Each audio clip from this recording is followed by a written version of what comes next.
안녕하십니까. 행복한 노후를 열심히 준비 중인 공장장입니다. 여러분은 은퇴 후에 최고로 원하는 것이 무엇일까요? 네, 끊임없는 현금 흐름입니다. 멋진 노후와 원하는 현금 흐름을 꿈꾸지만 누구에게나 만들어지지는 않는 게 현실입니다. 제 지인들 중에도 몇 명이 이미 20여 년간 한 직장에서 일하면서 준비한 종잣돈을 갖고 현금 흐름을 위해서 열심히 준비했지만 창업으로 날리는 걸 보았습니다. 그 이후에는 다시 작은 급여와 높은 노동 강도의 직장에서 힘들게 지내는 모습을 보았고요.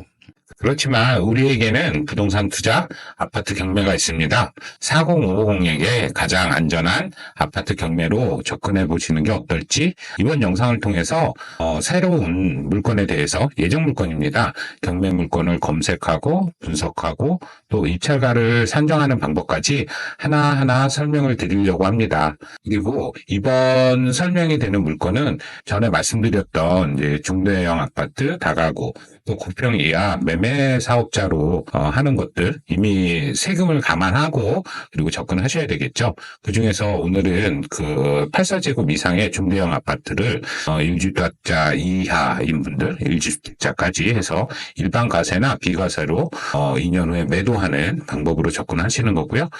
그거는 이제 작은 평형보다는 경쟁이 적기 때문에 수익 금액도 좀 큰 편이고요. 한 가구만을 상대로 용도를 하기 때문에 초기 세팅도 쉬운 부분이 있습니다. 그렇게 해서 제가 오늘 선정한 경매 물건은요, 여기에 나와 있는 내용이고요. 남양주시 오나무 양지리에 있는 남양주 양지 이 편한 세상 2단지 물건입니다. 이 물건에 대해서 물건 선정부터 하나씩 설명해 드릴 테니까요.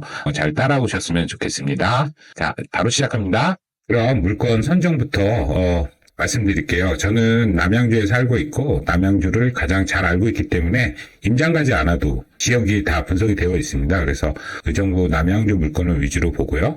오늘은 아파트를 물건을 선택하고요. 쉽게 일단 유찰이 한 번 된 것부터 접근을 합니다. 그리고 건물 면적을 만약에 100제곱으로 하면 84보다 큰 물건들은 모두 검색이 되겠죠. 그렇게 해서 검색을 누르게 되면 현재 1회 이상 유찰돼서 경쟁이 적은 중대형 평형의 아파트는 4가지 정도가 되는데요. 제가 요거를 봤을 때 남양주 양지 이편한 세상의 특징을 잘 알고 있습니다. 그게 뭐냐면 이 동네에 한번 들어오게 되면 나가질 못하는 상황이 있거든요. 이거를 한번 지도를 통해서 볼게요. 이 아파트 같은 경우에는 제가 관심으로 넣었는데 여기 오남역 보이시죠? 작년에 개통이 돼서 재작년인가? 오남역 4호선하고 가장 가까우면 2개 아파트 단지가 합쳐 있고요.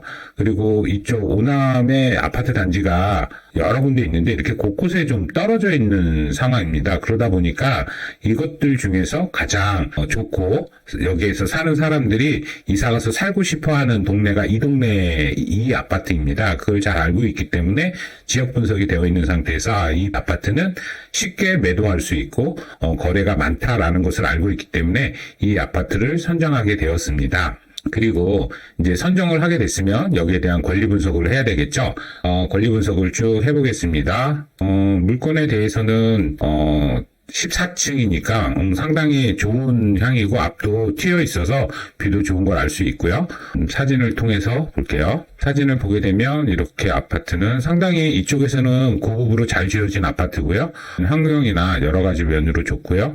전면에 있기 때문에 남향이죠. 남향이고 베이도 좋고 구조도 좋은 걸 확인할 수 있습니다. 그리고 저 같은 경우에는 매각 물건 명세서에 빨간 줄 없으면 빨간 내용 없으면 문제 없다라고 그냥 쉽게 판단할 수 있는데요.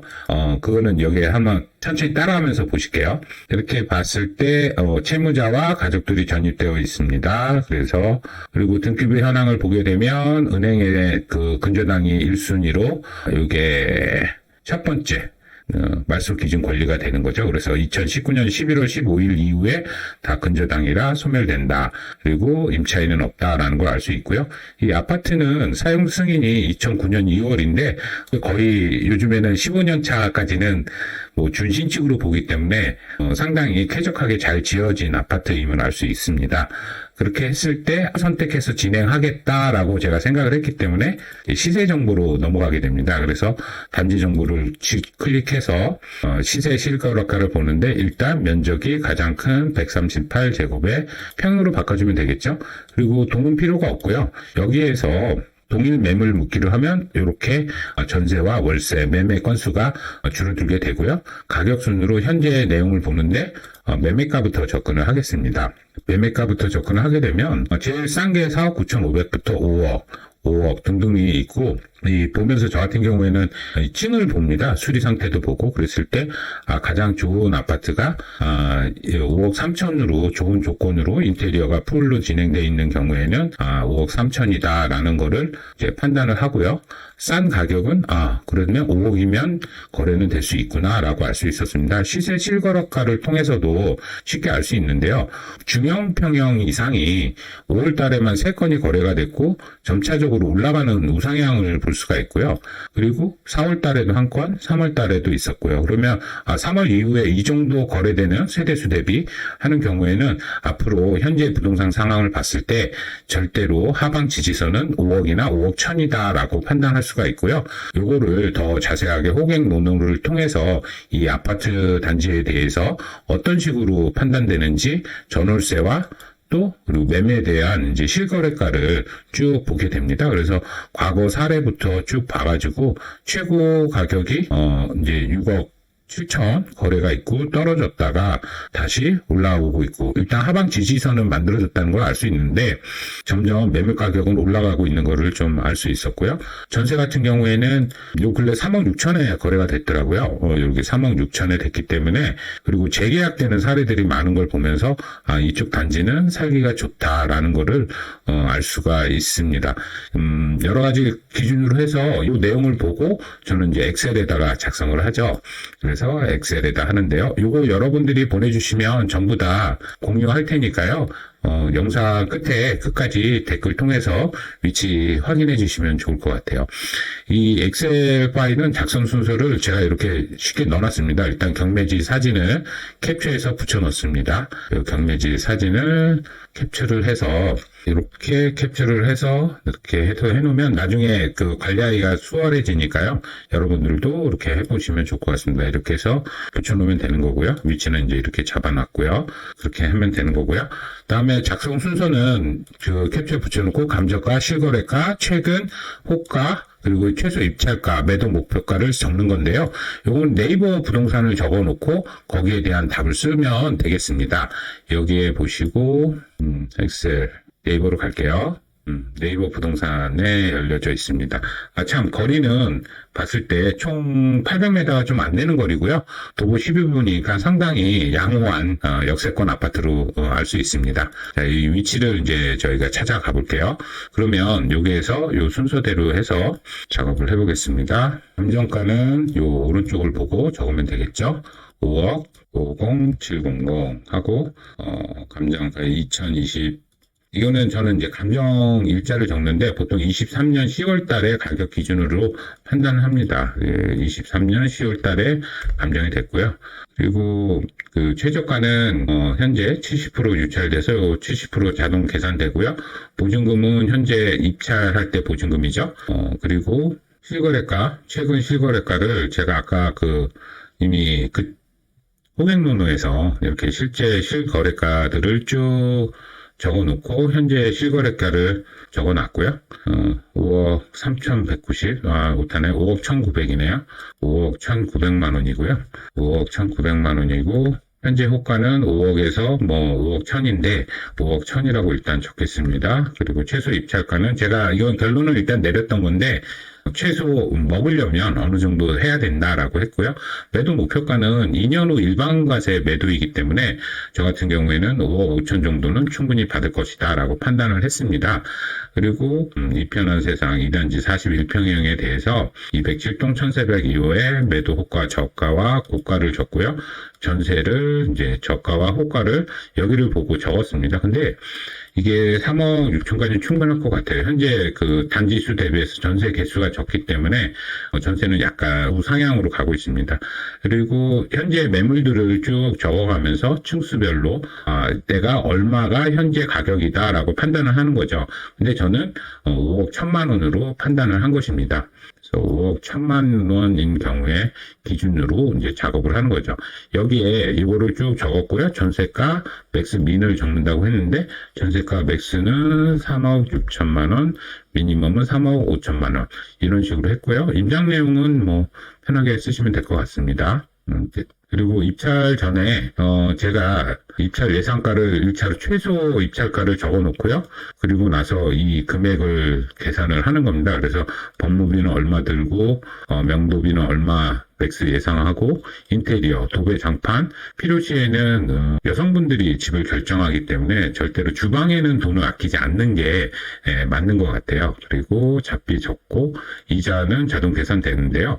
보통 이자는 그 사업자 대출을 하게 되면 아파트 같은 경우에도 낙찰가의 70%는 가능합니다. 그래서 여기 70%를 쓰게 되면 입찰 금액에 따르는 경락 자금 대출이 나오고요. 그에 따라서 이자율을 넣게 되면 이 노란색들을 입력을 하면 되고요. 이자율을 5.5%로 보수적으로 넣어주게 되면 중도 상환 수수료까지 해서 비용이 계산이 됩니다. 그랬을 때 가장 중요한 게 제 매도 목표가죠. 근데 저는 2년 후에 4천에서 5천만 원은 현재 충분히 올라갈 수 있다라는 이제 부분에 대해서 판단을 할 수가 있는데 이거는 모든 사람들에 따라 달라질 수 있는 내용이니까 거기에 대해서는 여러분들의 인사이트를 키워가는 게 맞다고 생각을 합니다. 저는 이렇게 생각했고요. 보수적인 거예요. 더 올라갈 수도 있어요. 그렇게 했을 때 총 소요 비용들 등기를 칠 때는 1억 5천이 필요하고 전세를 3억 6천으로 맞췄을 때 제 비용은 9,700만 원. 만약에 4억 4천을 썼을 경우에는 1억 4억 5,500만 원을 썼을 경우에는 뭐 1억 1,800만 원 정도가 투입이 된다라고 알 수 있고요. 그렇게 했을 때 총 세전 수익은 이제 비용을 감안하는 것들이죠. 그거는 매입 매도 거고요. 양도세는 기존으로 명도비나 뭐 이런 것들 감안하고 빼야 될 금액들 빼고 나서 현재 양도세 구간이 35% 예상해서 우리는 세후 수익에 집중을 해야 되는데요. 이런 식으로 수익 금액이 달라지는 걸 알 수 있습니다. 투자 비용 대비 이거고요. 2년 후니까 연수익은 한 30%인데 잠깐 아파트 같은 경우에는 별로 관리할 일이 없죠. 그렇기 때문에 약 1억 투자해서 6천에서 6,500만 원 정도 수익을 얻는 게임이다라고 판단하시면 될 것 같고요. 이게 만약에 5억 5천이 아니라 저는 보수적으로 잡았는데 5억 7천에서 6억 사이에 뭐 매도가 될 경우에는 이 수익 금액이 훨씬 더 커질 수 있죠. 근데 1억을 넣어놓고 내 여유 자금이 1억이 있다면 이런 아파트 갭투 1억으로 못 하거든요. 실제로는 갭이 1억 7천이나 1억 8천 정도는 있어야 투자할 수 있는 건데 저희는 1억을 넣고 세후로 6천만 원 이상을 가져가는 거니까 24개월로 나누면 1년에 한 달에 280만 원 정도의 수익이 있다라고 판단하실 수 있습니다. 그러면 제가 여러분들한테 말씀드리고 싶은 거는 어떻게 해서 이 아파트를 선정하게 되었고 그 선정한 거에 대해서 어떤 식으로 계산하는지를 넣었습니다. 그래서 제가 진짜 갖고 싶다 아니다라는 판단을 하게 되는 건데요. 주위에 멀리 보지 마시고 일단 잘 아는 동네에 대해서 그 부분에 대해서 판단을 하고 있으면 된다라고 저는 생각을 해요. 먼저 지역 호재는 4호선 오남역이 도보 12분이고 동네에서 최고 좋은 아파트다. 그리고 투자 특이점은 공군현 입주기 때문에 준신축으로 볼 수 있고 학교는 가깝고 위치는 쾌적하다. 평형이 실제 매매는 8건 매물이 있더라고요. 전세 2건으로 주위 아파트 중에서 매물이 적은 편이었고요. 매월 3건 이상 거래되고 있다. 결론은 그래서 매도 목표가에 맞추어서 4억 3천 전후로 낙찰가 기재를 하는데 개인 일반 과세로 엑시트를 하자라고 저는 판단을 한 거죠. 그래서 정리를 해보겠습니다. 지역 내 대장, 지하철 인근, 지역 내 갈아타기 수요가 많다. 15년 차로 양호하다. 대단지 아파트고 살기 좋다. 꾸준한 거래가 있다. 그러면 엑시트하기 좋은 물건이다. 내 수익이 좀 적더라도 가장 안전한 물건이다 라고 생각을 해서 이 물건을 선택을 한 거고요. 여러분도 나중에 투자를 하시게 되면 이렇게 매도가 쉬운 물건을 너무 큰 수익을 바라는 것보다는 엑시트가 쉬운 물건을 찾는 게 맞을 거다라고 생각을 합니다. 엑셀을 참조해서 이렇게 보시면 될 것 같고요. 저는 4억 4천 정도를 봤습니다. 적어도 1억은 안 되지만 9천만 원 내외, 8, 9천만 원 정도의 금액을 써야 이 아파트는 낙찰될 수 있을 것이다. 그래서 저는 뭐 보수적으로 이 정도 적었고요. 실제로 얼마나 이것이 낙찰되는지는 한번 여러분들과 같이 지켜보고 다음 영상에는 이 결과도 같이 해서 제가 잘했나 못했나 그걸 보고 앞으로 제 인사이트가 맞는지 안 맞는지 시험 같은데요. 하여튼 과정을 한번 지켜보려고 합니다. 결론입니다. 항상 같은 말씀 드리고 있는데요. 경매 플러스 아파트를 투자하는 것이 현금 흐름으로 안 되는 것이다. 결론. 고간에 쌓아놓은 현금을 가장 안전한 자산에 싸게 매입한다면 현금 흐름은 한두 건만 하더라도 월 500만 원이 생길 수 있다. 무주택 1주택자는 일반 과세로 중형 아파트에 접근하는 것이 좋다. 2주택자는 매매 사업자로 안타가 가능하다. 적은 품으로 최대의 레버리지를 노리는 것은 아파트 경매이다. 제가 50대이고요. 이미 회사는 제가 사표를 던지고 나왔고 제 자산을 안정적으로 지키면서 현금 흐름을 만들고 있습니다. 실제 이런 식으로 투자했던 내용들을 설명을 드리는 거고요. 몇 번 말씀드렸었는데 제가 그냥 스터디라고 하기보다는 같이 고민해 나가는 따뜻한 커뮤니티를 만들고 싶어서 유튜브를 시작했습니다. 제가 잘 아는 거는 부동산 창업, 그리고 살아가는 법, 되게 입문적으로 책을 요즘에 많이 읽고 있거든요. 근데 주식 쪽은 잘 모르는 것 같아요. 그래서 이런 부분들에 대해서 같이 인사이트를 나눠가는 따뜻한 커뮤니티를 만들고 싶습니다. 제가 알고 있는 것들을 드리는 것은 뭐 강의팔이 아니고요. 강의 중심 아니고 서로가 궁금하고 잘 알고 있는 경험을 과제로서 수행하고 인사이트를 나눠가는 그런 커뮤니티를 만들고 싶습니다. 그래서 사랑방 운영을 앞으로 하려고 하고 있고요. 운영은 주 1회 온라인, 오프라인 이제 한 번씩 만나는 걸로 해서 운영하고 부동산 창업, 주식 취업, 또 사랑하는 이야기들에 대해서 같이 나누는 인사이트를 나누고 싶고요. 저 같은 경우에는 부동산 경매나 부동산 투자는 토지 개발까지 하고 있으니까요. 이런 부분에 대해서 많은 도움이 될 수 있고 또 여러 명의 개인 노후 준비에 대해서 상담하고 있으니까 그 부분도 같이 제가 고민을 해드릴 수 있을 것 같습니다. 사랑방 스터디원이 아니라 손님이라고 할게요. 앞으로는 함께 노후를 준비하고 인사이트를 나누는 그런 모임을 만들고 싶고요. 일주는 부동산 관련해서 제가 운영하고 일주는 창업 사례나 아니면은 다른 아이템들에 대해서 이야기를 나눠보고요. 그 다음에 특별 스터디에서는 여러분 한 분씩 본인이 경험했던 회사도 좋습니다. 그것이 어떤 식으로든 현금 흐름을 만들 수 있는 거니까 그런 부분. 그 다음에 한 번은 독서 모임. 한 달에 책 한 권 정도는 읽어야 되지 않을까요? 이런 식으로 맞추어서 노후 준비를 해가는 그런 운영을 해보고 싶고요. 조금 변경될 수는 있을 것 같아요. 운영비만 최소화해서 인원수에 맞게 결정하고 싶고요. 부동산 경매나 창업 관련 투자 사례는 제가 갖고 있는 건 다 무료로 드리려고 합니다. 그리고 회원별로 무료로 제가 가지고 있는 선에서 상담해드리고 회원별로 여러분들이 갖고 있는 경험들을 같이 공유하고 안전한 노후 준비 끝까지 같이 했으면 좋겠다라고 생각했습니다. 세부적인 거는 나중에 말씀드릴 거고요. 공지하게 되면 많은 분들의 참여 부탁드리겠습니다. 근데 제가 너무 많은 분들을 초대하고 싶지는 않고요. 꼭 따뜻함을 나눌 수 있는 분들이 나중에 신청해 주셨으면 좋겠습니다. 그럼 오늘 여기까지 행복한 노후의 진심인 공장장이었습니다. 감사합니다.